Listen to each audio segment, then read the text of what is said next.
எல்லாருக்கும் வணக்கம். நான் உங்க ஜெய். நம்ம இன்னைக்கு இந்த வீடியோல என்ன பார்க்க போறோம் அப்படின்னு பார்த்தீங்கன்னா, 7 places where you have to compulsory say no. No அப்படின்னு சொல்லப்படுற வார்த்தைய நம்ம சில இடங்கள்ல உபயோகப்படுத்தி ஆகணும். அப்படி உபயோகப்படுத்தல அப்படின்ற மாரி பார்த்தீங்கன்னா, நம்ம அமைதிய இழந்துருவோம் அப்படின்னு சொல்லப்படுறது தான் உண்மையான விஷயம். எதுக்குப்பா இங்க நோ சொல்லிட்டு நம்ம எஸ் சொல்லிட்டு போயிருவோம். நமக்கு எதுக்குப்பா பிரச்சனைன்னு சொல்லிட்டு, நெறைய இடங்கள்ல மக்கள் நோ சொல்ல வேண்டிய இடங்கள்லாம் எஸ் சொல்லிட்டு போறதுக்கான காரணம் என்னவா இருக்கும் அப்படின்ற மாரி பார்த்தீங்கன்னா கொஞ்சம் ஆக்வர்டான சிச்சுவேஷனா இருக்கு. நம்ம எதுக்கு இந்த அளவு நம்ம அன்கம்ஃபர்டபுளா மாத்திக்கணும். கொஞ்சம் கம்ஃபர்டபுளாவே போய்க்கலாமே. மத்தவங்கள நம்ம டிசப்பாயிண்ட் பண்ணிடுவோமோ அப்படின்னு சொல்லப்படுற எண்ணத்தால, நெறைய இடங்கள்ல நோ சொல்ல வேண்டிய இடத்துலலாம் எஸ் சொல்லிட்டு போயிட்டே இருப்பாங்க. இந்த மாரி நோ சொல்ல வேண்டிய இடங்கள்ல எஸ் சொல்லிட்டு போறதுனால என்ன நடக்கும் அப்படின்ற மாரி பார்த்தீங்கன்னா, வெளியில இருக்கிற பீப்பிளோட அப்ரூவல் நம்ம வாங்குனாலும், உள்ளுக்குள்ள நம்ம கிட்ட ரிஜெக்ட் ஆயிடும்னு சொல்லப்படுறது தான் உண்மையான விஷயம். நம்மளுடைய டைமா இருக்கலாம், எனர்ஜியா இருக்கலாம், நம்மளுடைய மன அமைதின்னு சொல்லப்படுற பீஸா இருக்கலாம். எல்லாமே ரொம்ப வேல்யூபிளான ஒரு ரிசோர்ஸ். இத நம்ம தேவையில்லாத மனிதர்களுக்காகவும், தேவையில்லாத சூழ்நிலைக்காகவும் இழக்கக்கூடாது அப்படின்னு சொல்லப்படுறது தான் உண்மையான விஷயம். அப்ப எந்தெந்த இடங்கள்ல நம்ம நோ சொல்லி ஆகணுமோ, அந்த இடங்கள்ல நோ சொன்னா மட்டும் தான், நம்ம மன அமைதிய காப்பாத்திக்க முடியும்னு சொல்லப்படுறது தான் உண்மையான விஷயம். இத பத்தி தான் நீங்க இந்த வீடியோல பார்க்க போறோம். நான் இன்னைக்கு இந்த வீடியோல சொல்லப்போற 7 இடங்கள்ல நீங்க கண்டிப்பா நோ சொல்லியே ஆகணும். கம்ஃபர்டபுள்க்காகவோ, கன்வீனியன்ட்க்காகவோ கிடையாது. உங்களுடைய பீஸ காப்பாத்திக்கிறதுக்காக நிச்சயமா இந்த இடத்துல நீங்க நோ சொன்னா மட்டும் தான் உங்களால உங்க மன அமைதிய காப்பாத்திக்க முடியும். தேங்க்ஸ் பிரதர்ஸ் அண்ட் சிஸ்டர்ஸ் உங்களுடைய சப்போர்ட்க்கும், உங்க சஜஷன்ஸ்க்கும். இப்ப வீடியோக்குள்ள போயிடலாம். ஃபர்ஸ்ட் இடம் நீங்க எங்க நோ சொல்லணும் அப்படின்ற மாரி பார்த்தீங்கன்னா, if someone guilt tripping you. Guilt trip பண்ணி உங்ககிட்ட இருந்து ஒரு விஷயத்த நடத்திக்க ஆசைப்படுற பீப்பிள் கிட்ட நீங்க நோ சொன்னா மட்டும் தான் உங்களோட பீஸ காப்பாத்திக்க முடியும்.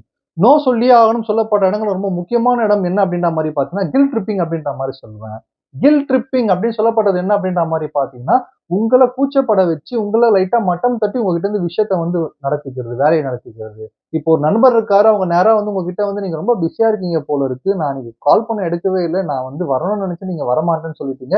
இந்த இடத்துக்கு ஒண்ணா போலான்னு பார்த்தீங்க, நீங்க கேன்சல் பண்ணிட்டீங்கன்னு சொல்லிட்டு, உங்கள கொஞ்சம் டவுன் பண்ணி உங்ககிட்ட இருந்து ஒரு சில விஷயங்கள வாங்கிக்கிறாங்களா பாருங்க.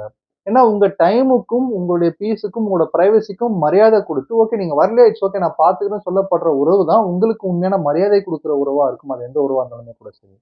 அதே மாரி சில சொந்தக்காரங்களா இருக்கலாம், சில பேரண்ட்ஸா இருக்கலாம். டைரக்ட்டா நீ ரொம்ப சேஞ்ச் ஆயிட்ட. நீ உன்னோட டிசிஷன்ஸ்லாம் எடுக்குற. நீ உன்னோட ரூட்ட நீ பார்த்துட்டு போற அப்படின்னு சொல்லப்படுற விஷயத்த சொல்றாங்களான்னு பாருங்க. சில பேர் நல்ல விஷயத்துக்காக சொல்லுவாங்க. சில பேர் நம்ம கண்ட்ரோல்ல நம்ம பசங்க இருக்கணும்னு சொல்லப்படுறதுக்காக சில பேரண்ட்ஸ் அந்த மாரி சொல்லிட்டு இருப்பாங்க.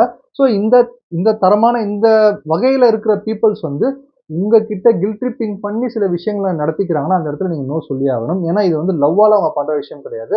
மேனிபுலேஷன் டாக்டிக்ஸ்க்காகவும், உங்கள கண்ட்ரோல் பண்றதுக்காகவும் செஞ்சுட்டு இருக்காங்க.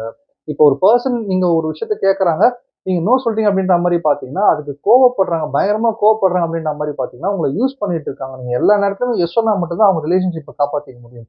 நீங்க நோ சொன்னா அவங்க உங்கள விட்டு போயிடுவாங்க அப்படின்ற மாரி பார்த்தீங்கன்னா, அந்த இடத்துல நீங்க நோ சொல்லனா, லைஃப் லாங் நீங்க மன அமைதி இழக்க வேண்டியிருக்கும் அப்படின்றத தெரிஞ்சுக்கங்க. ஸோ 2வது இடம் நீங்க எங்க நோ சொல்லலாம் அப்படின்ற மாரி பார்த்தீங்கன்னா, if anything violates your values அப்படின்ற மாரி சொல்லலாம். உங்களுடைய வேல்யூஸ் அப்படின்னு சொல்லப்படுற விஷயம், நீங்க உங்களுக்காக செதுக்கி வச்சிருக்க ஒரு கொள்கைகள் அப்படின்ற மாரி சொல்லலாம். கோடி ரூவா குடுத்தாலும் சில விஷயங்கள நான் செய்ய மாட்டேன். அதுல முதல் விஷயம் எதுன்னு சொல்லிட்டு எல்லாருக்குமே ஒரு சில கொள்கைகள், கோட்பாடுகள்னு இருந்துட்டே இருக்கும். அவங்க பண்றாங்க, இந்த மாரி பண்ணா ஈஸியா வேலை முடிஞ்சிரும். ஸோ எல்லாருமே ஈஸியா போயிட்டு இருக்க ரூட்ல நம்ம போயிருவோம்னு சொல்லப்படுற இந்த தாட் ப்ராசஸ்ல நீங்க போகாம, உங்களுக்கான வேல்யூஸ் படி உங்களுடைய இன்டர்னல் வேல்யூஸும், உங்களுடைய எக்ஸ்டர்னல் ஆக்ஷனும் ஒண்ணு சேரும்போது மட்டும் தான் சக்சஸ் உங்க மடியில விழும்னு சொல்லப்படுறது தான் உண்மையான விஷயம். அத மாத்தி சில பேர் செய்ய வச்சுட்டு இருக்காங்க. உங்க வேல்யூ மீறி வாங்க, இத நம்ம பார்த்துக்கலாம், இத செஞ்சுக்கலாம். யாரு பண்ண இந்த காலத்துல நம்மளும் பண்ணலாம் அப்படின்னு சொல்லிட்டு உங்களோட வேல்யூஸ மீறி சில விஷயங்கள செய்ய வைக்கிறாங்க அப்படின்ற மாரி பார்த்தீங்கன்னா, அந்த இடங்கள்ல நீங்க நோ சொன்னா மட்டும் தான் நீங்க உங்கள காப்பாத்திக்க முடியும். நபிகள் நாயகம் அவருடைய பொன்மொழிகள் என்ன சொல்லியிருக்காரு அப்படின்ற மாரி பார்த்தீங்கன்னா நேர் வழிகளை விட குறுக்கு வழிகளே நீளமானவை அப்படின்ற மாரி சொல்லியிருக்காரு. அப்ப குறுக்கு வழியிலயோ, இல்ல தப்பான வழியிலயோ யாரோ உங்கள வளைக்கிறாங்க. உங்க வேல்யூஸ மீறி உங்கள பயன்படுத்த பார்க்குறாங்கன்னா, அந்த இடத்துல நீங்க நோ சொல்ல மறுத்துட்டீங்கன்னா, நீங்க உங்க மேல இருக்க நம்பிக்கைய உடைச்சுட்டீங்க அப்படின்றத தெரிஞ்சுக்கோங்க. ஸோ 3வது விஷயம் எங்க நீங்க நோ சொல்லி ஆகணும் அப்படின்ற மாரி பார்த்தீங்கன்னா, ஒன் சைடட் ரிலேஷன்ஷிப். ரிலேஷன்ஷிப் அப்படின்னு சொல்லப்படுற விஷயம் வாழ்க்கையில ரொம்ப ரொம்ப இம்பார்ட்டன்ட்டான ஒரு விஷயம். ஆனா அது ஒன் சைடடா இருந்தது அப்படின்ற மாரி பார்த்தீங்கன்னா, உங்கள ஒரு அன்இம்பார்ட்டன்ட்டான பெர்சனா மாத்திரும்னு சொல்லப்படுறதுல எந்த விதமான சந்தேகமும் கிடையாது. நீங்களே பிரச்சனைய தீர்த்துட்டு இருக்கீங்க. நீங்களே சாரி சொல்லிட்டு இருக்கீங்க. நீங்களே அந்த ரிலேஷன்ஷிப்ப காப்பாத்த ட்ரை பண்ணிட்டு இருக்கீங்கன்னா, ஒரு எறும்பு வட்டமான ஒரு சர்க்கிள்ல திருப்பி திருப்பி அதுவே அதுக்கு பின்னாடி ஓடிட்டு இருக்க மாரியான ஒரு நிலைமையில நீங்க போக ஆரம்பிச்சுருவீங்க. ஏன்னா ரிலேஷன்ஷிப் அப்படின்னு சொல்லப்படுற விஷயம் உங்கள மோட்டிவேட் பண்ணி எனர்ஜைஸ்டா வச்சுக்கணுமே தவிர்த்து, உங்கள ட்ரெயின் பண்ணி விட்டுடக் கூடாது. ஏன்னா அன்கண்டிஷனலான ரிலேஷன்ஷிப்ன்னு சொல்லப்படுறது என்ன அப்படின்ற மாரி பார்த்தீங்கன்னா, அம்மாக்கும் குழந்தைக்கும் இருக்கிற ரிலேஷன்ஷிப். அம்மாக்கும் குழந்தைக்கும் இருக்கிற ரிலேஷன்ஷிப் மட்டும் தான் அன்கண்டிஷனல்ப்பா. அதுல என்னதான் பண்ணாலும் அம்மா குழந்தைய வெறுக்க மாட்டாங்க அப்படின்ற மாரி சொல்லுவாங்க. அந்த ரிலேஷன்ஷிப்பை தவிர்த்து உலகத்துல இருக்கிற எல்லா ரிலேஷன்ஷிப்பும் ஏதோ ஒரு காரணத்துக்காக தான் நம்ம கூட இருக்கும். ஸோ அந்த ரிலேஷன்ஷிப்புடைய அந்த காரணத்தை நம்ம சாட்டிஸ்ஃபை பண்றது எவ்வளவு இம்பார்ட்டன்ட்டோ நாமளும் சாட்டிஸ்ஃபைடா இருக்கோமா செக் பண்ணிக்கிறது ரொம்ப ரொம்ப இம்பார்ட்டன்ட். அப்படி இல்லைன்னா அந்த ரிலேஷன்ஷிப்புக்கு நீங்க நோ சொல்லி ஆகணும் அப்படின்றத தெரிஞ்சுக்கங்க. ஏன்னா எல்லாமே இங்க கண்டிஷனலாகவும் ரெஸ்ட்ரிக்டடாகவும் வந்துட்டு இருக்கு. அதை தாண்டி அன்கண்டிஷனலான ஒரு ரிலேஷன்ஷிப் அம்மாவை தாண்டி உங்களுக்கு கிடைச்சதுன்னா நீங்க ரொம்ப லக்கியான பர்சன் அப்படின்றத தெரிஞ்சுக்கங்க. ஸோ 4வது விஷயம் என்ன அப்படின்ற மாதிரி பார்த்தீங்கன்னா, pressure to be silent even when you want to speak up. Pressure to be silent அப்படின்னு சொல்லப்படுற விஷயம் வந்து சில பேர் மாட்டிப்பாங்க அதுல. சில பேர் இன்ட்ரோவர்ட்டா இருப்பாங்க. ஆனா இன்ட்ரோவர்ட்டா இருக்கிற பீப்பிள்ட்ட இருக்கிற பிரச்சனை அப்படின்ற மாரி பார்த்தீங்கன்னா, எங்க வாய திறந்து பேசணுமோ அங்க கரெக்ட்டா பேச ஆரம்பிச்சுருவாங்க. ஆனா சில பேருக்கு எங்க பேசணும், எங்க பேசக்கூடாதுன்னு சொல்லப்படுற அந்த தோரணையும், டாக்டிஸும் தெரியாதனால, நெறைய இடங்கள்ல வந்து ஏமாற்றம் அடைவாங்க. நெறைய வாய்ப்புகள அவங்க தவற விடுவாங்க. இந்த இடங்கள்ல அவங்க நோ சொல்லியே ஆகணும். ஏன்னா வந்து இப்போ யாரோ யாரோ ஒருத்தர் வந்து உங்ககிட்ட பேசிட்டு இருக்காங்க. யார் உங்ககிட்ட வந்து பேசினாலும் அவங்களுக்கு ஒரு காரியம் நடக்கணும். அவங்களுக்கு ஒரு பெனிஃபிட் இருந்தா மட்டும் தான் உங்ககிட்ட வந்து பேச செய்வாங்க. உங்ககிட்ட பழகவும் செய்வாங்க சில நேரங்கள்ல. அந்த இடங்கள்ல உண்மையிலேயே அவங்க எப்படி இருக்கான் அப்படின்னு சொல்லப்பட்ட அந்த ஜட்ஜ்மெண்ட்ட நீங்க வைப்பீங்க பார்த்தீங்களா, அத உங்களுக்கு முன்னாடி ஆப்போசிட்ல இருக்க பீப்பிள் உங்க மேல வச்சுட்டு, "ஓ இவங்க எது சொன்னாலும் பேச மாட்டாங்க. நம்ம என்ன வேணா யூஸ் பண்ணிக்கலாம்னு" சொல்லிட்டு போயிட்டே இருப்பாங்க. அப்ப எந்த இடத்துல நீங்க பேசணும், எந்த இடத்துல வந்து நீங்க நோ சொல்லணும், எந்த இடத்துல நீங்க உங்களோட பாயிண்ட்ஸ ரைஸ் பண்ணணும், எந்த இடத்துல நீங்க உங்க ரெஸ்பெக்ட்ட காப்பாத்தணும்னு சொல்லப்படுற விஷயம் தெரியல அப்படின்ற மாரி பார்த்தீங்கன்னா, நீங்க உங்க மன அமைதிய இழக்க வாய்ப்பு இருக்கு. ஸோ இந்த இடத்துல நீங்க நோ சொல்லிட்டு, நீங்க பேச வேண்டிய இடத்துல நீங்க பேசி ஆகணும் அப்படின்னு சொல்லப்படுற உண்மைய நீங்க புரிஞ்சுட்டா மட்டும் தான், அதுக்கு பிராக்டிஸ் பண்ணி அதுக்கு தகுதியான மனிதரா நீங்க மாத்திக்கிட்டா மட்டும் தான், நீங்க இந்த உலகத்துல ஷைன் பண்ண முடியும் அப்படின்றத தெரிஞ்சுக்கங்க. ஸோ 5வது விஷயம் என்ன 5வது இடம் நீங்க எங்க நோ சொல்லணும் அப்படின்ற மாரி பார்த்தீங்கன்னா, you are neglecting yourself to make others happy அப்படின்ற மாரி சொல்லலாம். நீங்க உங்கள வந்து ஒரு லாஸ்ட்டா வச்சுக்கிட்டு இருக்கீங்க. நீங்க உங்கள வந்து எல்லாருக்கும் விட்டு குடுத்துட்டு இருக்கீங்க. எல்லாருமே எடுத்துக்கோங்க போங்க. நீங்க பாட்டு இருங்கன்னு சொல்லிட்டு எல்லாருக்காகவே வாழ்ந்துட்டு இருக்கீங்க அப்படின்ற மாரி பார்த்தீங்கன்னா, உங்களுக்கு யாரும் இங்க தியாகி பட்டம் குடுக்க போறது கிடையாது. சரி உங்க மனசுக்குள்ளேயே ஓகே மத்தவங்களுக்காக நம்ம வாழ்றோம். மத்தவங்க சந்தோஷமா இருக்காங்க. அது எனக்கு போதும்னு சொல்லப்படுற அந்த எண்ணம் இருந்தாலுமே, ஒரு எம்ப்டி கப்ல இருந்து ஒரு அடுத்த கப்புக்கு வந்து தண்ணீய ஊத்த முடியாது. அப்ப நீங்க ஃபில்டா இருந்தா தான் மத்த கப்புக்கு நீங்க தண்ணீ ஊத்த முடியும். அப்ப நீங்க ஹேப்பியாவும் ஃபுல்ஃபில்டாவும் இருந்தா தான், உங்கள சுத்தி இருக்க பீப்பிள நீங்க ஏதாவது செய்ய முடியும். சோ உங்கள நீங்க ஹேப்பியாவும் ஃபுல்ஃபில்டாவும் வச்சுக்க வேணும்னு சொல்லப்படுறது ரொம்ப ரொம்ப இம்பார்ட்டன்டான விஷயம். இததான் ஆக்டர் ஷாருக் கான் அவர்களும் அவருடைய ஒரு வாட்டி மோட்டிவேஷனா பேசும்போது சொல்லியிருக்காரு அப்படின்ற மாரி பார்த்தீங்கன்னா, "first you become rich. After you speak philosophy" அப்படின்ற மாரி சொல்லியிருக்காரு. ஸோ உங்கள நீங்க வளர்த்துக்கோங்க. உங்கள நீங்க டெவலப் பண்ணிக்கோங்க. உங்களோட நாலேட்ஜ பெருசாக்கி, உங்களுக்கு நீங்க ஆசைப்பட்ட வாழ்க்கைய உருவாக்கிக்கங்க. அதுக்கப்புறமா நீங்க பிலாசபி பேசுங்க. அதுக்கப்புறமா மத்தவங்களுக்கு ஹெல்ப் பண்ணுங்கன்னு சொல்லப்பட்ட விஷயத்த சொல்லியிருக்காரு. ஸோ உங்கள பிரையாரிடைஸ் பண்ணுங்க. ஏன்னா உலகமும் சரி, உலக மக்களும் சரி, அவங்கள தான் ஃபர்ஸ்ட் பிரையாரிடைஸ் பண்ணுவாங்க. சுத்தி இருக்க பீப்பிள கிடையாது. ஸோ உங்கள நீங்க பிரையாரிடைஸ் பண்ணா மட்டும் தான் இந்த உலகத்துல சர்வை பண்ண முடியும் அப்படின்றத தெரிஞ்சுக்கங்க. ஸோ அதுக்காக செல்ஃபிஷா இருக்க வேண்டாம். செல்ஃப்லெஸ்ஸாவும் இருக்க வேணாம் அப்படின்றத நீங்க தெரிஞ்சுக்கணும் அப்படின்றத சொல்லிக்கிறேன். ஸோ 6வது விஷயம் என்ன அப்படின்ற மாரி பார்த்தீங்கன்னா, you R grabbing the opportunity which is undermine your self respect அப்படின்ற மாரி சொல்லலாம். அடித்தது ஜாக்பாட் நம்ம போய் உட்காந்துர வேண்டியது தான் அப்படின்னு சொல்லிட்டு கிடைச்ச வாய்ப்ப புடிச்சிட்டு போய் உட்கார்ந்தீங்கன்னா, நிச்சயமா உங்க செல்ஃப் ரெஸ்பெக்ட்ட நீங்க இழந்துருவீங்க. இந்த இடத்துல நீங்க நோ சொல்லி ஆகணும்.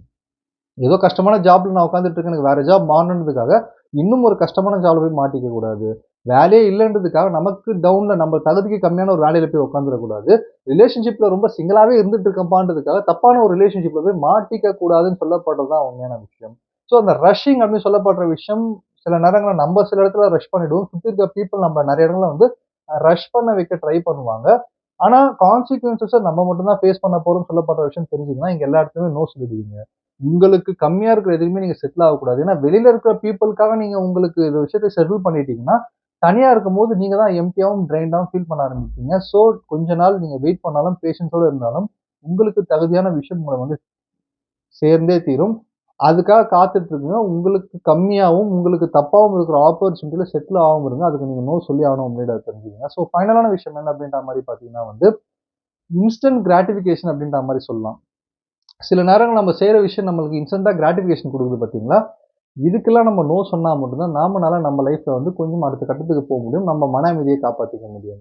இவங்களுக்கு நீ இந்த இடத்துல போய் மரியாதை குடுத்தே ஆகணும். நீ இவங்களுக்கு குட் நைட் டெக்ஸ்ட் பண்ணியே ஆகணும். இவங்ககிட்ட உன்னோட சேலரி என்னன்னு நீ சொல்லியே ஆகணும்னு சொல்லப்படுற, நம்மளுக்கே தெரியாம இத நம்ம பண்ண தேவையில்ல. நமக்கே தெரியாம ஒரு ஆப்ளிகேஷன்ஸ செட் பண்ணி வச்சுப்போம். அவங்க நம்மகிட்ட அவங்க சேலரிய சொல்றாங்க. அவங்க நம்மகிட்ட அவங்க பெர்சனல் ப்ராப்ளம்ஸ் நம்மளும் சொல்லி ஆகணும்னு சொல்லப்படுற அந்த ஒரு விஷயம். சில இடங்கள்ல நமக்கே தெரியாம நம்மள சுத்தி ஒரு சுவர்கள் இருக்கா மாரி, நம்மளே நம்மளோட கான்ஷியஸ் இல்லாம இத நம்ம செஞ்சாகணும்ன்ற ஒரு ஃபோர்ஸ்ல சொசைட்டி செய்ய வைக்குது நம்மள. அந்த மாரி சொசைட்டி செய்ய வைக்கிற விஷயங்கள வந்து நம்ம நோ சொன்னா மட்டும் தான் நாம நம்மளோட பீஸ காப்பாத்திக்க முடியும். நாம நம்மளோட பிரைவசி யார்ட்டயும் ஷேர் பண்ணணும்னு அவசியம் கிடையாது. தேவைப்பட்டா ஷேர் பண்ணலாம். இல்லன்னா அவங்க பிரைவசி சொன்னாங்கன்னா ஓகே அவங்க அட்வைஸ் பண்ணிட்டு போலாம். நாம நம்மளோட சேலரி யார்ட்டயுமே ஷேர் பண்ண தேவை கிடையாது. நாம நம்மளுடைய பெர்சனல் ஃபைனான்சியல் மேட்டர்ஸும் வந்து யார்கிட்டயும் ஷேர் பண்ண தேவை கிடையாது. ஆனா நாமளே நமக்கு தெரியாம அன்கான்ஷியஸா ஷேர் பண்ணிட்டு இருப்போம். அது நம்மள வந்து வேற ஒரு ட்ராப்ல மாட்டி விட்டுரும். அப்ப அது வந்து நமக்கு ஒரு இன்ஸ்டன்டான கிராட்டிஃபிகேஷன் குடுக்கும். ஓகே நம்ம இதெல்லாம் பண்றோம், அவங்களும் பண்றாங்க அப்படின்னு சொல்லிட்டு. ஆனா ட்ராப்ல நம்ம தான் மாட்ட ஆரம்பிப்போம். ஸோ என்ன விஷயத்த நம்ம ஷேர் பண்றோம்னு சொல்லப்பட்ட விஷயத்த ப்ராப்பரா பார்த்து ஷேர் பண்ணோம்னா, நம்ம மாட்டிப்போம். ஸோ அந்த இடத்துல நீங்க நோ சொல்லி ஆகணும். இன்ஸ்டன்ட் கிராட்டிஃபிகேஷனுக்கு நீங்க நோ சொல்லி ஆகணும் அப்படின்றத தெரிஞ்சுக்கங்க. ஸோ 2வது வீடியோல நான் என்ன சொல்ல வரேன் அப்படின்ற மாரி பார்த்தீங்கன்னா, நோ சொல்றப்ப நோ சொல்றது அப்படின்னு சொல்லப்பட்ட விஷயம் வந்து ஈஸியான விஷயம் கிடையாது. ரொம்ப கஷ்டமா இருக்கு. கஷ்டப்பட்டு நாங்க நோ சொல்லி, சொல்லி எங்களுக்கு வந்து ரொம்ப அ பயமா இருக்கு. சில ஆப்பர்ச்சுனிட்டி நாங்க இழந்துருவோமோ அப்படின்னு சொல்லப்பட்ட விஷயத்த நீங்க யோசிச்சீங்கன்னா, நிச்சயமா கரெக்ட்டான ஆப்பர்ச்சுனிட்டி உங்களுக்கு வந்து சேர்ந்தே தீரும். ஏன்னா நீங்க ஏதோ ஒரு இடத்துல நோ சொல்றீங்க. உங்களுக்கு தேவையில்லாத ஆப்பர்ச்சுனிட்டியோ, இல்ல உங்களுக்கு கம்மியா இருக்கிற ஆப்பர்ச்சுனிட்டி நோ சொல்றீங்கன்னா, பெட்டரான ஒரு ஆப்பர்ச்சுனிட்டிய நீங்க அட்ராக்ட் பண்றதுக்கான அதிகமான வாய்ப்பு இங்க இருந்துட்டு இருக்கு. அப்போ நோ சொல்றதுக்கு கஷ்டப்படாம இருந்து நீங்க நோ சொன்னா மட்டும் தான், எஸ் சொல்லி அதாவது நோ சொல்ல வேண்டிய இடங்களுக்கு எஸ் சொல்லி நீங்க அன்கம்ஃபர்டபுளா ஃபீல் பண்றீங்க பார்த்தீங்களா? இந்த அன்கம்ஃபர்டபுளான சிச்சுவேஷன்ஸ் வந்து தவிர்க்க முடியும்னு நான் சொல்லிக்கிறேன். ஸோ அதனால எந்த இடங்கள்ல நீங்க நோ சொல்லி ஆகணுமோ அந்த இடத்துல நீங்க நோ சொன்னா மட்டும் தான், உங்களுக்கு ஏத்த ஒரு வாய்ப்புகள் உங்ககிட்ட வந்து எஸ் அப்படின்னு சொல்லப்படுற விஷயத்த சொல்லும்னு சொல்லிட்டு இந்த வீடியோ முடிக்கிறேன். நன்றி, வணக்கம்.